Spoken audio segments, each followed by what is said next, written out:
ৰথী মহাৰথী আৰু সৈন্যগণ, মই সেনাপতি দ্ৰোণাচাৰ্যই কৌৰৱৰ বীজৰ অৰ্থে চক্ৰবেহু নিৰ্মাণ কৰিবলৈ সিদ্ধান্ত লৈছো। চক্ৰবেহু হৈছে ঘূৰ্ণী বতাহৰ দৰে, ঘূৰ্ণী বতাহৰ দৰে সাতটা তৰপত সেনাসকলে ঘূৰি ঘূৰি আগবাঢ়িব। এটা তৰপত সেনাই সোঁফালে ঘূৰিলে আনটো তৰপত সেনাই বাওঁফালে ঘূৰিব। বেহুৰ ভাজে ভাজে ৰথী মহাৰথী থাকিব আৰু বেহুত প্ৰৱেশ কৰা শত্ৰুৱে এজন এজনকৈ ৰথীক পৰাস্ত কৰিহে বেহুৰ কেন্দ্ৰলৈ গতি কৰিব পাৰিব।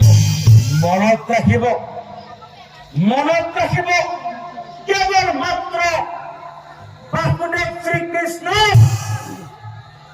মহাৰথী অৰ্জুন, গণ্ডপুত্ৰ ভীষ্ম আৰু দ্ৰোণাচাৰ্যহে চক্ৰবেহু ভেদ কৰিব পাৰে। গতিকে গতিকে গতিকে যুধিষ্ঠিৰে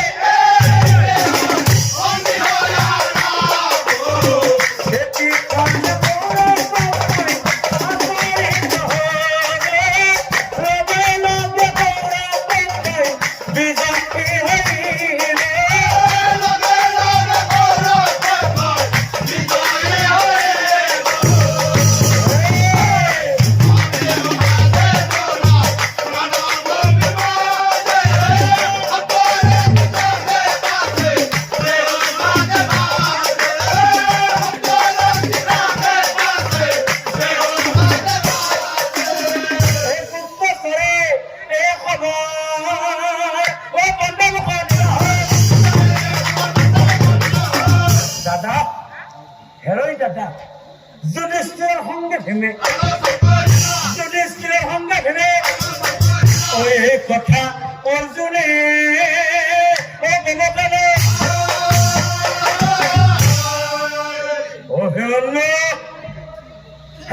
হিৰণ্য অভিমন্যুক মাতি ভীমে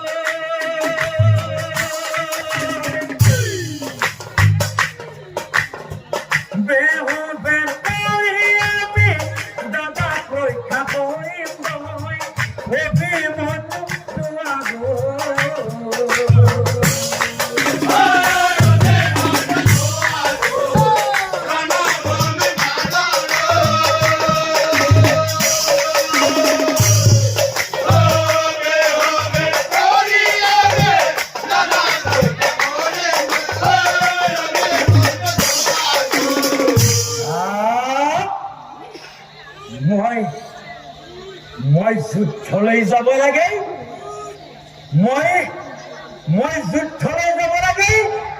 হ'ব হ'ব, মই যুদ্ধলৈ যাম আৰু যুদ্ধত গৈ মই জয়ী হৈ আহিম। হ'ব মই যুদ্ধত যাম আৰু যুদ্ধত গৈ মই জয়ী হৈ আহিম। মা, মোক আশীৰ্বাদ কৰা দেই, মই যাতে যুদ্ধত জয়ী হৈ আহিব পাৰো। মা, মোক আশীৰ্বাদ কৰা। প্ৰণাম মা, প্ৰণাম প্ৰণাম। মাতৃ প্ৰণাম কৰি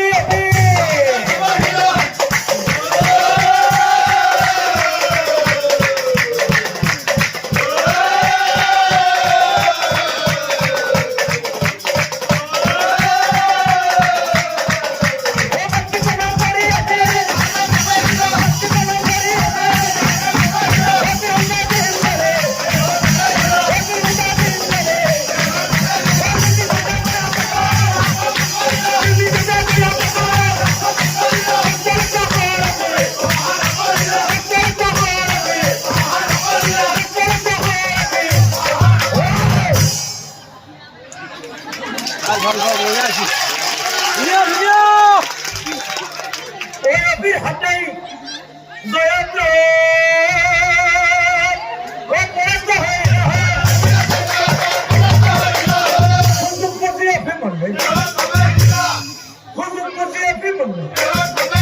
কিন্তু হাই বিধিৰ লিখন না যায় খণ্ডন, বিধিৰ লিখন না যায় খণ্ডন। এদিনাখন জয়দ্ৰথে দ্ৰৌপদীক হৰণ কৰিবলৈ চেষ্টা কৰোঁতে ভীমসেনে জয়দ্ৰথৰ মূৰৰ চুলি খুৰাই প্ৰতিশোধ লৈছে।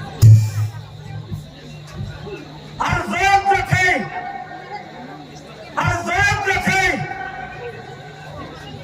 ভীমসেনক পৰাস্ত কৰিবৰ কাৰণে মাত্ৰ এদিনৰ বাবে মহাদেৱক স্তুতি কৰি বৰ লাভ কৰিছিল, বৰ লাভ কৰিছিল।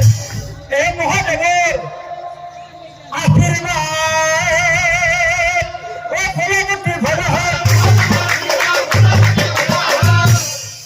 জয়দ্ৰথৰ হাতে ফেন পৰাস্ত হইলা, জয়দ্ৰথৰ হাতে ফেন। আৰু আনফালে চক্ৰবেহুৰ ভিতৰত অকলশৰে যুঁজি